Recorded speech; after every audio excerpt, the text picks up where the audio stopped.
Pessoal, sejam muito bem-vindos. Estamos iniciando aqui a nossa semana, segunda-feira, muito frio no Rio de Janeiro. Eu confesso que adoro. Deixa eu me apresentar para quem ainda não me conhece. Meu nome é Roberta Andreane Renault. Eu sou advogada, atuo na área criminal há 20 anos e, além disso, sou consultora de advogados iniciantes e ministro vários cursos voltados para a prática da advocacia criminal. Hoje eu gostaria de dividir com vocês um tema que é muito importante. Eu sempre digo isso, né? Essa é a razão pela qual eu criei vários cursos. A gente estuda na faculdade, às vezes faz uma pós-graduação, faz um mestrado e aí entende todos os institutos.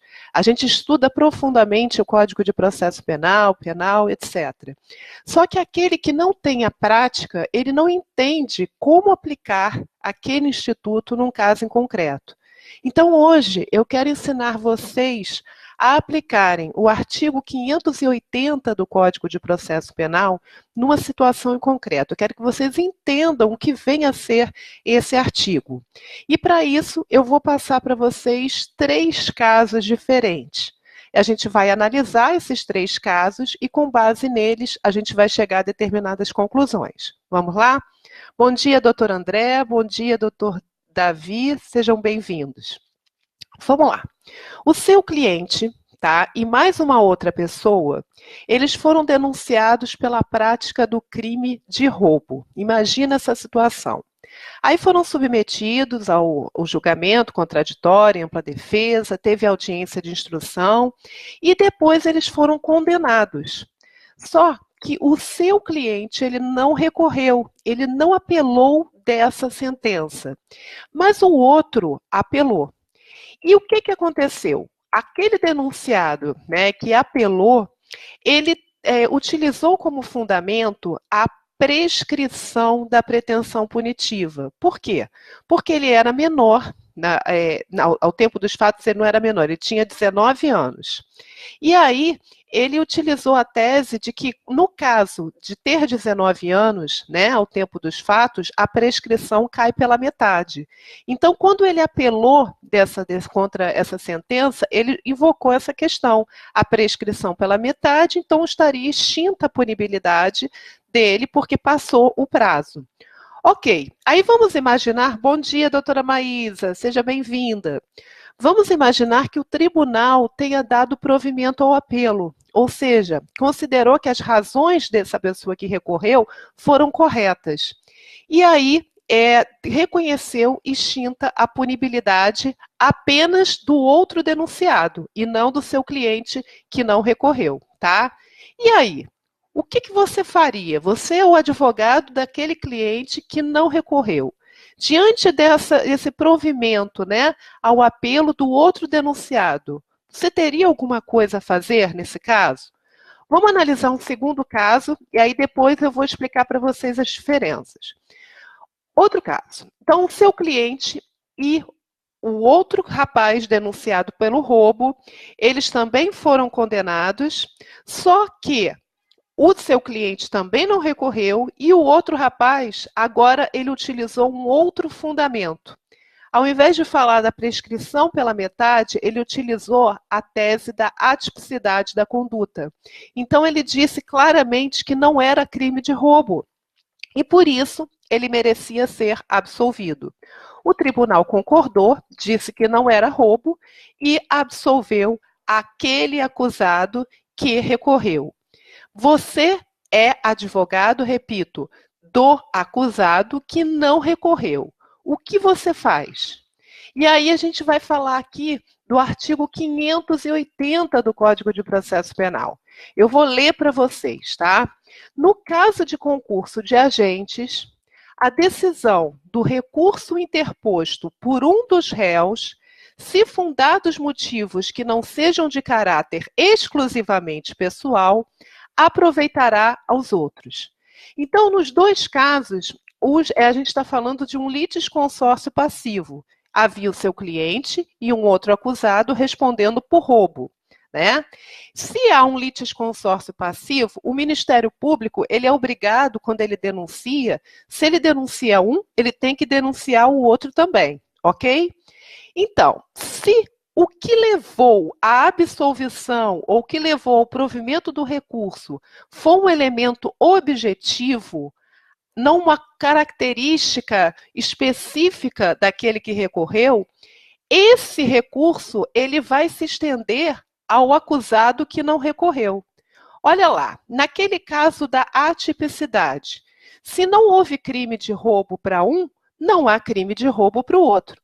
Então, ainda que o seu cliente não tenha recorrido, você pode, não só pode, como deve, como criminalista, o quê? Requerer a extensão dos efeitos daquele acórdão, né, que reconheceu a atipicidade para o seu cliente. Então, nessa segunda situação, o tribunal não reconhecendo como roubo aquele comportamento, você imediatamente faz uma petição, requer a extensão dos efeitos do recurso daquele cara, daquele denunciado que recorreu para o seu cliente. Agora, no primeiro caso que eu havia falado, que da prescrição pelo rapaz ter 19 anos de idade, aí não vai ser aplicado ao seu cliente. Porque se seu cliente, por exemplo, já tem 23 anos, aquela condição que levou à extinção da punibilidade e que levou o tribunal a dar provimento ao recurso é diferente, não pode ser aplicada ao seu cliente específico. Então, o resumo da ópera é o seguinte: você pode, ainda que o seu cliente não tenha recorrido, você pode requerer a extensão dos efeitos do recurso para beneficiá-lo se o que está em jogo é um elemento objetivo, como o caso da atipicidade da conduta. Se é uma característica pessoal daquele que recorreu, aí não pode se comunicar com o seu cliente. Então, eu quero trazer para vocês, muito interessante, um exemplo que o Dr. Paulo Rangel menciona no livro dele de Direito Processual Penal, e é uma questão de concurso. Talvez vocês estejam aí focados num concurso para Ministério Público, eu não sei. Mas eu acho que é uma situação bem interessante para a gente entender, mais uma vez, num caso em concreto, como aplicar o artigo 580 do Código de Processo Penal. Vamos lá. O que o Dr. Paulo Rangel trouxe como exemplo? Pedro e João foram denunciados pelo crime de lesão corporal de natureza grave. Como é que foi isso?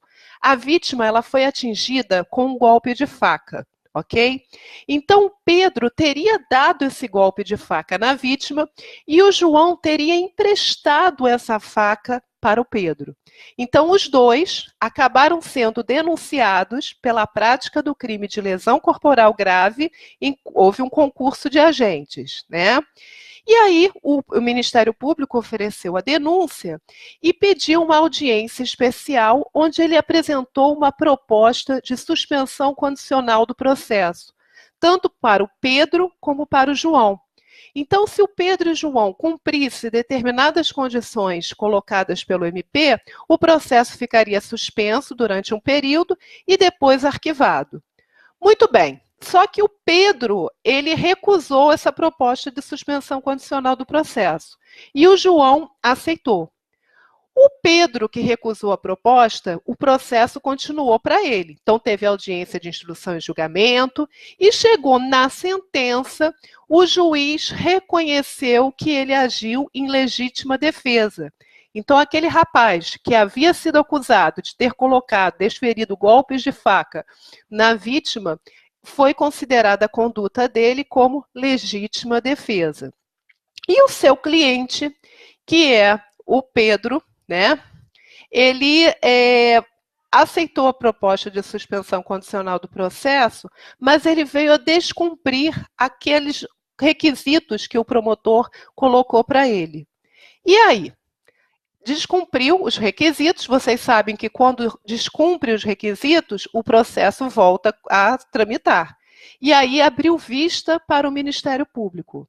Então, resumo da ópera.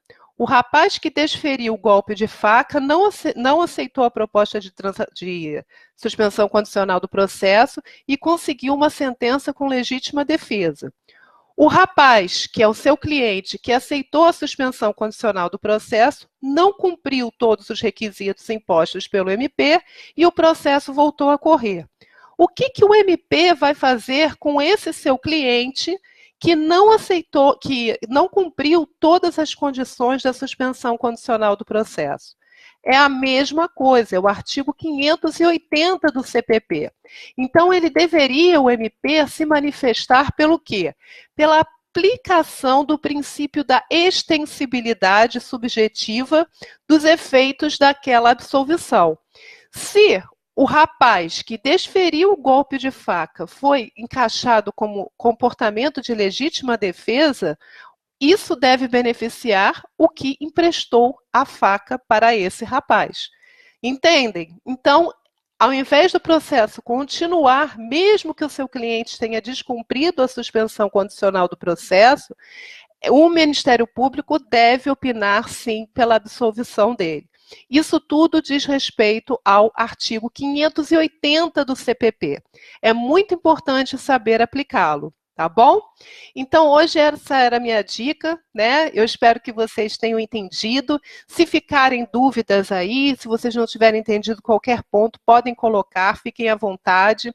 Estou aberta a sugestões, né, de novos temas para as lives. Quem quiser também participar.